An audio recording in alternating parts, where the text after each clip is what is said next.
suspending or benching Dwayne Haskins for the private party with the strippers and the COVID-19 protocol violations last week. And he said, look, Dwayne Haskins is the best decision for us if Alex Smith can't go. By that, Moses and his teammates meant that basically he was the most talented quarterback on the roster. And that had been the case for 2 years. But Haskins just didn't make the right decisions on game day. He frustrated the coaching staff this year and last year with regard to making those incorrect decisions on Sundays, and at times just didn't put in the work. So Washington and Ron Rivera and this coaching staff that wasn't here when Haskins got drafted in the first place said, all the extracurricular stuff, just not worth it for us if this guy is not performing on Sundays, regardless of if he's looking good at practice from time to time. So Washington releasing Haskins and Rivera making it clear if Smith can't go on Sunday against Philly, that it'll be Taylor Heineke. But this team is cautiously optimistic that Smith will finally return to action and play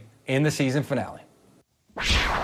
Good stuff, Mike. Thanks so much. Guys, what do you think about how the Haskins drama has played out? How do you think it affects Washington ahead of their biggest game of the season, Peter? Yeah, Kim, you could say it's the biggest game they've had in 10 years. Good point. Maybe since RG3 was the quarterback, probably 5 years. I was on a radio show yesterday. I misspoke. I want to clear up what I said yesterday and just kind of the chronological order, and I'll do it on our show. So after the pictures came out, Ron Rivera's initial reaction was, so let's just cut him. Like, I can't look. Then they spoke internally, and Doug Williams was one of the person they talked to, but Doug Williams went and spoke with Dwayne Haskins. Then Rivera thought things over for a while. Things calmed down a bit. And the thought was, as Mike Garafolo says, like, look, we've got 53 people in this room that are fighting for a playoff spot. Dwayne Haskins gives us the best chance to win on Sunday. He has, and we're going to go with him, and we're going to support him, and we're going to give him a zero tolerance policy, and we're going to find him as hard as we can, and hopefully that makes the difference for Dwayne, but also helps our team. After Sunday's loss and the way things went, I think everyone understood, and that's when Ron Rivera said, okay, on Monday. That's when he first went to the owner, Daniel Snyder, and said, I've got to release Dwayne Haskins. And from everything I hear from that building, Snyder was okay with that decision, and that is when the decision was made. So it seems like he was hanging in the balance there for a while, but the thought originally was, why keep him? Because there's 52 other players that are going to be playing, and they know that Taylor Heineke, if Alex can't go, can't be rolled out there without any practice reps. Like, Dwayne Haskins gives us the best chance to win. Right. But now that it looks like Alex Smith is ready to go and that Heineke's got some experience, I feel like this was a decision that may have been made a couple of days earlier, but they kept him along, and now it's official. And Daniel Snyder found out yesterday, just like the rest of us did, that he was being released. Yeah, it was big news. It wasn't surprising news, though, given the recent events for Dwayne Haskins. Now, there's a big difference between being a bad person and making bad decisions. I don't believe that Dwayne Haskins is a bad person. He just made some bad decisions.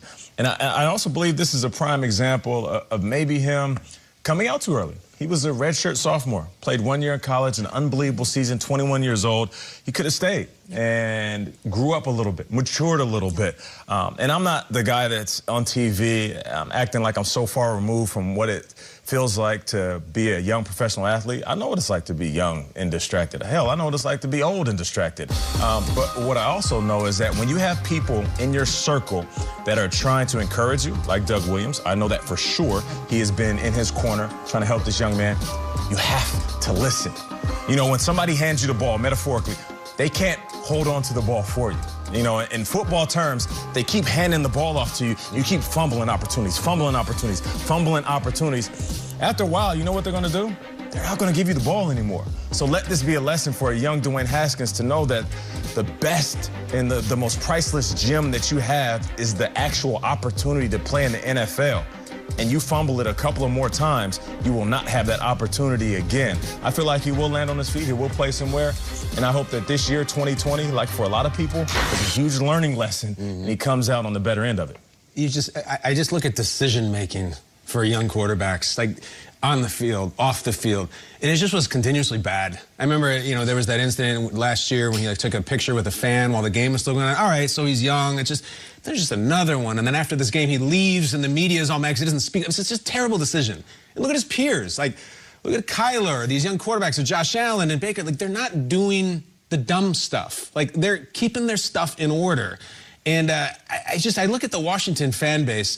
We have a personal connection to this. This is a crazy turn of events because you were so excited. This big, strong franchise quarterback for years to come.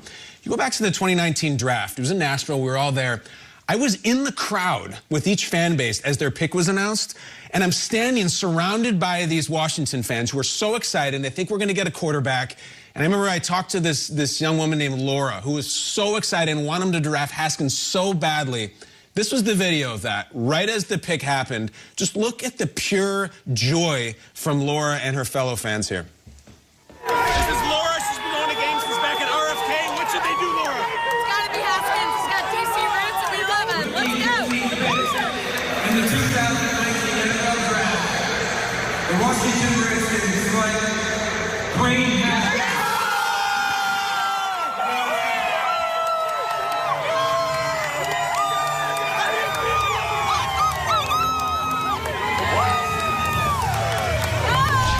So it's actually really sad and heartbreaking. This is what I would say to you, though, Laura. You're an incredible sport, an incredible spirit, and I happen to think that your team is going to be hosting a home playoff game in a couple of weeks. I think things are looking up because I've said this from the beginning.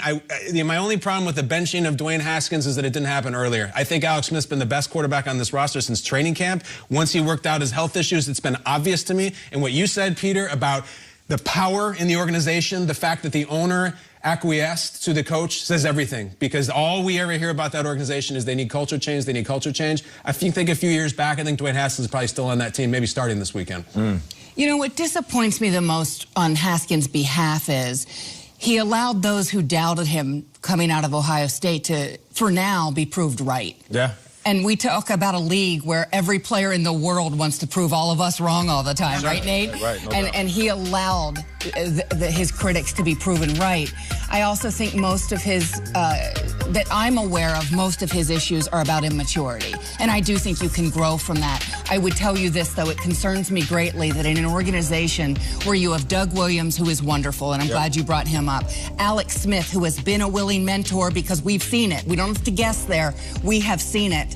And teammates from Ohio State, like Terry McLaurin, who is absolutely terrific and a mature young man and everything else, and Chase Young, who has shown none of these tendencies and is absolutely fantastic on and off the field from everything you talk to. He had what would seem like a pretty good support system there in Washington. And Rivera.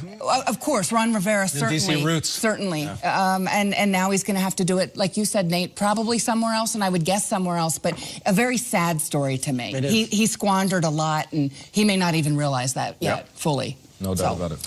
Let's get now to some news. And for that, of course, we turn to Tom Pelissero. Tom, we saw Jared Goff's brutal thumb injury Sunday. It looked